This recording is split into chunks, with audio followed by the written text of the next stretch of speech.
We'll be looking at folk art, and specifically, we'll be looking at two types of sculpture that come out of a tradition out of Mexico. These two types of sculpture are rooted in the Day of the Dead. El Dia de los Muertos is a day of celebration, particularly for those people that live in Mexico, Central America, and parts of the United States. The tradition goes way back to pre-Columbian and also Spanish Catholic rituals.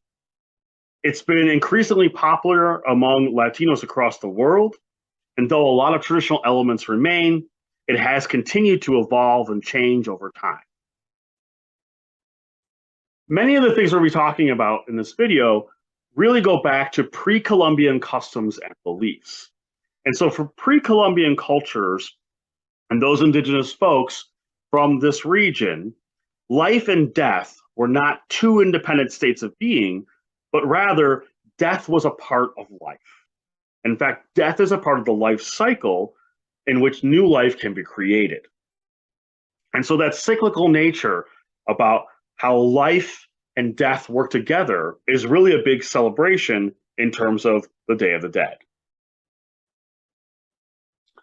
The artist we're going to be focusing on is Pedro Linares Lopez, who was greatly influenced by the Day of the Dead, as well as part of his job as a papier-mâché artist it was important to him to create a lot of the sculptures and artworks that would go to celebrate things like the Day of the Dead.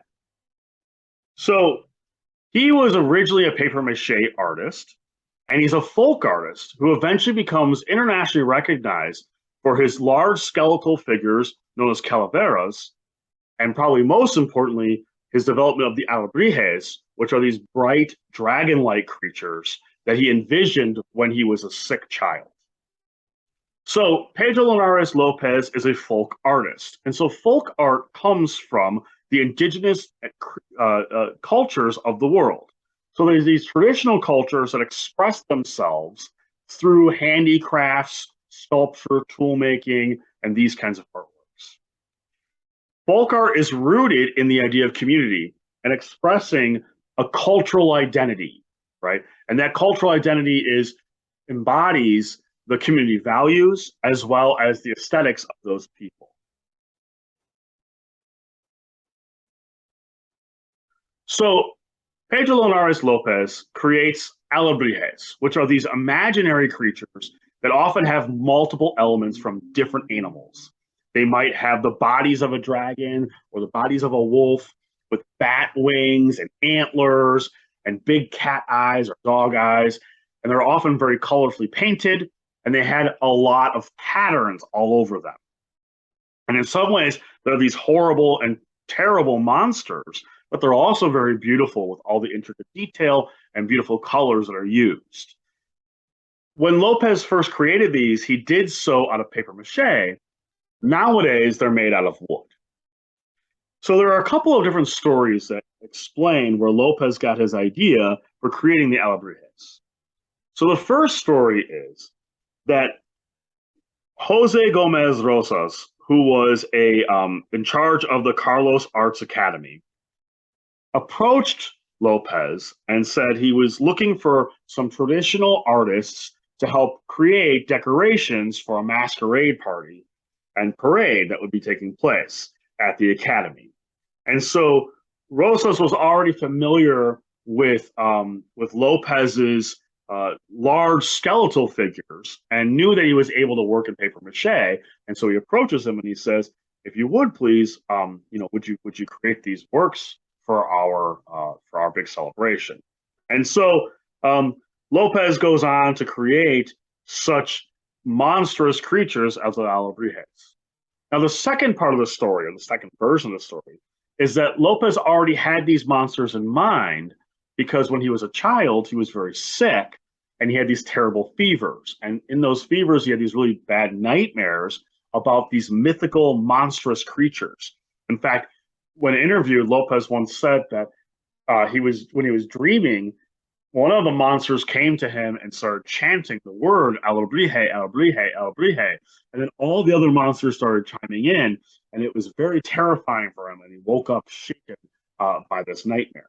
And he immediately began creating some of these creatures that would later be called Alebrijes and become very popular in the area. So either it's this story about Jose Gomez Rosas coming and asking Pedro Linares Lopez for some work to put in the parade, or it's this fever dream that inspired him, or a combination of the two. But regardless of their origins, the Alebrijes capture the imagination of people all throughout Mexico and eventually all throughout the world. It's interesting when asked, how do you create these creatures and how do you imagine what they look like? Lopez once said, it's very simple. Just imagine one of my other skeletal creations and slap some fat wings on him and give him a tail and give him some fangs, and you got yourself an Alebrije. So today, Alebrijes are very popular, and it's because of Lopez's work.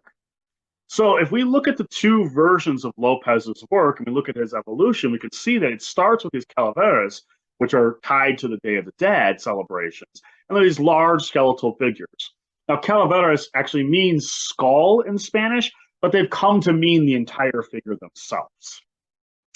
Later in his career, he'll develop these Alebrijes, and these are these monstrous, colorful creatures, and we could see a big transition between the two. His first works were more realistic. They portrayed the anatomy of a human body, more simple in color palette, and his later works become much more fantastic. Now, if we look at the evolution, he's going on and changing the way he uses the media, right? So he started with, a very simple form of paper mache, and he ends up becoming much more complicated in the terms of shape and form. Now, what's also interesting is that Pedro Linares Lopez is working in 3D, right? So he's working in full sculpture or sculpture in the round, meaning that we can see all sides of it in 3 dimensions. And that really is bringing life to some of these more fantastical kinds of creatures. And it gives them a whole new dimension as opposed to just doing kind of a flat drawing. So when we look at how it's made, we can understand the different techniques and methods that Pedro Linares Lopez is using in order to create his work. But when it comes to what it means, we can also deduce the influences from his indigenous background being brought in into his work, right? So we've not only got the celebrations of the Day of the Dead and this pre-Columbian culture, but we also understand some of the representations, the symbols, the creatures, which can be thrown back to lots of mythology and lots of the stories and legends told by the indigenous peoples of this region, right? And so these figurines and these skeletal structures and then these monstrous figures aren't just whimsical things that Linares Lopez created, but they're also a celebration of his heritage and a celebration of his tradition. So to compare and contrast the two, we start to see that in his early work, it's much more traditional in the sense that his calaveras are symbolic of the Day of the Dead, and then his Alebrijes are much more personal. So in his early work, he's doing the work of his culture and of his people. In his later work, it becomes much more about the way he sees and perceives the world. So we can see this growth from the cultural expression to a much more individualized expression. What's interesting is that in Oaxaca today, you'll find a lot of different artisans and indigenous artists who create Alebrijes. So what ends up becoming a very personal thing for Pedro Linares Lopez becomes a cultural thing then for the area. He influences the area, and it becomes so popular that lots of artisans start to create them. Lots of tourists come to this area to get these original artworks. In fact, Oaxacan made sculptures are sold all throughout Mexico and in the American Southwest, as well as parts of Central America. And so we have this cultural influence into an individual, the individual then using that cultural influence to express his own ideas, and then that becoming an expression taken up by the culture again and becoming a new cultural kind of standard, right? So this folk art, these sculptures kind of trail the movement from a large group to an individual, from an individual back to a large group. And so lots of local artisans have developed their own styles. They've developed their own ways of representing these. They've brought in other Mexican folk traditions and other Mexican folk stories. And now we have this Oaxacan Alebrijes, which are a little bit different than the Pedro Linares Lopez's Alebrijes. And there's some compare and contrast there as well. So feel free to take a look at all the works done by Pedro Linares Lopez, as well as the people from his area and his villages, and take a look at the evolution and growth from his early works of the Calaveras into the Alebrijes, and also the influences of the Day of the Dead. One of the things we can look at then in terms of Pedro Linares Lopez's creations is that pre-Columbian traditional indigenous belief system concerning life and death and how cycles work. So when you look at these artworks, look to see how you can find symbols of life and death and recognize that death is not the end for these peoples and their belief systems, but death is merely a step within the life cycle. Pedro Linares Lopez has made it to international fame. First in 1975, when Judith Bronowski created a documentary capturing his life and his process. In it, she describes him as a genius and talks about his past. As early as 12 years old, he was able to construct really intricate piñatas and calaveras. He continued to work all the way throughout the 1990s, and where he receives the Mexican National Prize in Arts and Sciences for the category of popular art and traditions. That iconic representation of Mexican culture again gets captured in 2021 when he was featured as a Google Doodle.